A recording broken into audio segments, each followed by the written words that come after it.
Okay, welcome back. I won't say I've been away all the week, but I've been doing various bits and pieces, kind of silly, stupid jobs that needed to get done. And I haven't really filmed anything this week. So I'm going to do a bit of a catch up now. I was on the road and I was doing various other things. And it meant I was away from the yard. I was doing some driving, of course, as well. We were busy at the start of the week while the weather was dry. But then later in the week, when the weather broke, it gave me a chance to go away and catch up on jobs that people I needed to visit and deliver things to before the start of the silage. So that's what we were at past few days. Now our mechanic has been here and he has our Ford nearly back together, but he's finished now. He's doing no more. So I gotta finish off the rest of it, which won't be difficult at all. It's just literally put on a couple of fittings and pipes and etc. And that will be that. So big thank you to him.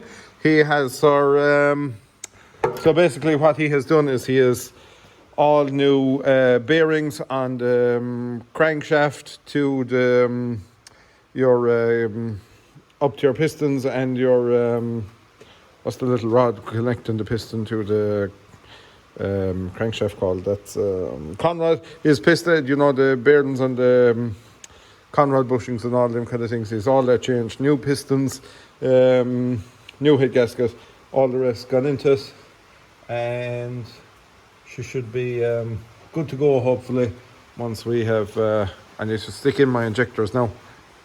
In the next few tomorrow, I need injector washers. Stick in my injectors, stick down our rocker cover, put all our radiator, all those bits and pieces back into it, and get her moving again. And it'll be nice to have her going.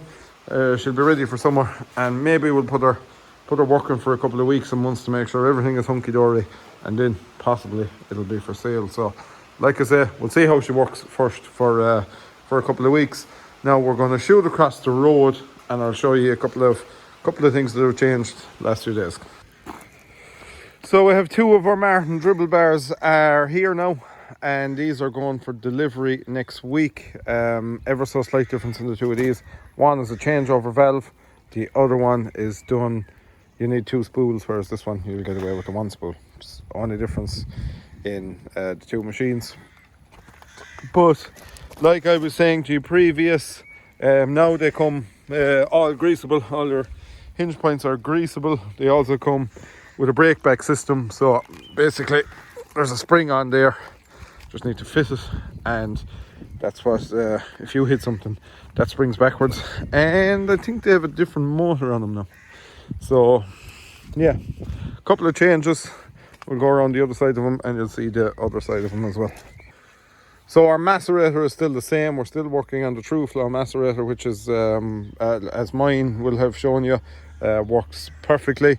Different clips on here, stronger clips, different piping as well, tougher piping, and tail lights now as standard, which is a nice little option indeed. But yeah, they've kind of got the fine touches on them now. They've made a fine job of them, to be fair, and long may it continue. So these are your basic 7.5 meter bars. They're not telescopic, they're not anything like that. They're just your standard 7.5 meter bar that go on the back of your tanker, but they're not backdoor mounted. It is possible to get them backdoor mounted now as well, but these ones aren't backdoor mounted. So here is your box for feeding the slurry up into your macerator. This is our folded plate that you can bolt onto the back of the dribble bar, and then you can modify that plate. You can weld to that plate without welding to your galvanized to, you know, mount it on the back of your tanker, and that some gate valves there and some springs and fittings and hydraulic hoses and all the rest for the two of them. So they'll be going out for delivery this week. Two customers are coming collecting them this week, I think. So we need to get that finalised, and that's another job ticked off the list before the silage. We have a trade in here of a Lely 675, nice machine, old but in very good condition. None of the usual Lely failures that you spot, never broke there, which is common on them. Not an awful lot of play in the rotors, which is very common. You know, sometimes you get massive play on them, but This one is pretty tight. Tines are banging off of each other, which can happen to them. And its headstock was never welded, which is very unusual. So this is a 675, and this one will break out 8 and 9 foot rows, opposed to the bigger 770s, which are capable of the 10-foot rows. But yeah, that's available. Cheap and cheerful. If anyone's interested, hit me a message there, or leave a comment, and we can go on the website there, and you'll get my contact details. I don't like putting them up in the comments because, you know, it's you increase the chance of getting spam and scams and all those kind of things. So if I direct people to the website, then they'll find my number, and that's why I do it. It's not out of ignorance or anything. I just redirect you that way, because if I put my phone number up, you get a lot of bots and things like that who are able to find the number, and then so on and so forth. So moving on from that, this machine is going out for delivery tomorrow. I'm pretty sure, yeah, this is going out for tomorrow, delivery tomorrow. Our 9 metre Vicon, that's going down to County Cork. Thank you very much for the business and that, much appreciated. But that's going down tomorrow. And we have 2 770s, 2 unbelievably clean 770s here as well. We have someone on the lower one. He has he just has a couple of things he must sort out first, so he's working on that, and he's to let me know then. But there's no big panic really, because these machines pretty much sell themselves. This one is immaculate as well. This being a plus model has 7 tine arms per rotor, whereas the other one is 6. One negative to that is, again, like I spoke about the lilies, get a bit of play in them in the rotors, and what happens then is tines start hitting off each other. But fortunately, this one doesn't have that problem. The rotors are very tight in it indeed. So as you can see, very little to no play in this one. Also no welding or no cracks at all. And here's our other one. It's just a slightly newer machine, and it's not a plus. I think they phased out the pluses as the years went on, but they're pretty much identical other than that. Single ram models as well, which came out sometime maybe around the year 2008 or something like that. They changed from the 4 ram system to the single ram, and that's what the 2 of these have. The 2 of these are, I think that one is maybe 2013 or 14, and that one is 2017. I don't know why Lily decided to make a brilliant machine to turn grass, the best one on the market, and then they said we'll turn around and we'll make it the lightest one out of all of them. If they just made a little bit more of an effort, would have wiped out all the competition, because they would have had the strongest machine and the best for turning. But they made the best machine for turning, and they just said, we'll leave it at that, it's good enough. So I really don't know why they done that. Frames are light in them and things like that, and they're don't get me wrong, like I said, they're a brilliant machine to turn stuff, but the Vicons and them are streets ahead of them in strength. Streets ahead of them in strength. As you can see, I'll just give a walk up and look at the Vicon. This machine is probably twice the weight, and has brilliant features, like you can turn the wheels instead of getting out and turning tines and stuff like that. I don't know why they just didn't make that little extra effort and make them a market leader. So while I've been away, the lads were out at silage, and they got it done just before the rain, thankfully. They were doing a little bit of baling today, so Pottinger was on the 110, and the baler is tucked away in the shed. It's on the CVX 160. The digger has also been out, and we changed our low loader because we said maybe if we're moving tractors or things like that, a bigger low loader would be a bit handier. And this one is fitting the bill quite well, actually. Nice low loader to tow and everything like that. So happy with this, good purchase indeed.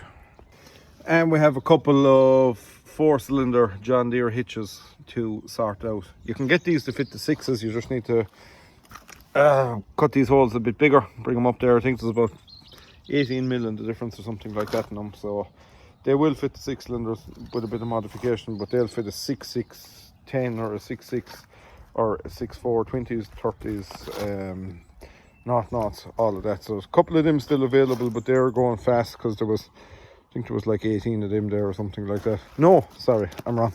There was 9 of them there, 18 altogether. So they're going fast. Only a couple left. If you're interested in a couple of them, also you can hit me up. We also have some hitches to fit 6480 Massey's downwards and 6290s and all that kind of stuff. They'll fit 6480 downwards, so all the 6480s, 6465s, 6470s, 6475s, all them back down to 6270s or 6275s, I think. 65, sorry, so many models of Massey's, but they won't fit the bigger back end up. So very good condition hitches, don't have a whole pile of work done. A couple of them there. If you're interested, give me a shout. And also some very heavy hitches off of some very big Massey's, like 7726s and stuff like that. To be honest with you, I am actually not sure what they're off of, but I do know they're off of big frame Massey's, and that one is off a small frame Massey, but fine strong hitch to modify. A lot of people contact me about, you know, getting a hitch to fit like an old International or an old Deutz or something like that. So big strong hitch there too, if someone wanted to modify something to fit an unusual tractor that they can't source a pickup hitch for. And just in case we had a couple of minutes to ourselves, this came in and it needs a bit of attention. It's an unbelievably clean mower, and I'd say it's very fresh. It's sometimes these things don't have year stamps on them, and this one doesn't, but it looks immaculate. It looks like it has very little done, and it looks young, like, you know, it's even no rust here or anything like that. So, you know, you can tell all that stuff is pretty fresh. It's not that old. All its stickers aren't faded or anything like that. So, but unfortunately he has a problem. The bed is seized, so we need to get that into the shed, get that ripped up and get that sorted. But when is the next question. Maybe this week, if we get a little bit of time, we'll get him in. But conditioner, 10-foot Vicon conditioner, same as the other one, but the bed is seized in this one, so need to sort that out. Whatever ailments lie there, I have absolutely no idea whatsoever. It came with other stuff. I've no idea what it needs or what we're facing when we rip the bed of it, but we better rip the bed of it anyway and see how it goes. And of course our own triple mowers also made a return back this week. This side needs a little bit of attention, a couple of conditioner tines, and the outer one needs skids, which I'm assuming when I go looking I'm going to need more than a couple of skids. But one thing that is a bit difficult on them, and I'll show you around the other side now, it's impossible to grease these rams because there's constantly pressure on them, and the nipple is on the end of it here. So I think I'm going to have to take out the pin and try and free it out, and maybe put some black grease or copper grease on the pin or something that might last a longer battle. She's okay at the moment, but as the season goes on you'd hear it creaking as she's lifting up. So not the healthiest thing in the world by any means, and I think we're going to have to replace our back tires on this because they are starting to crack. Being the friendly little devils that Pirellis are, they're starting to go between the lugs, which is very common. But I think it's safe for change them. Don't we get a blowout going on the road with these mowers on it. Also needs a couple of other bits and pieces done to it as well. Grass growth here in the last 2 weeks has just been unbelievable. This has been cut twice in the past week, and the growth in it is just crazy. It's due to be cut again. So good trial of the triples. So yeah, that's pretty much it. I think I've given just a quick run through, and I'm sorry if you don't like the format of this video, but I just want to keep you all updated and I want to keep the weekly videos going. So next week we'll be stuck back into a bit of work again straight away tomorrow morning, but this week was a bit sketchy and I was here, there and everywhere, so this is just a catch up, tell you what's been going on, show you what's around the yard. If it's any interest to you, then by all means message me and comment about it. And if it's not, look, it doesn't matter. I'm just kind of showing you what's coming and going.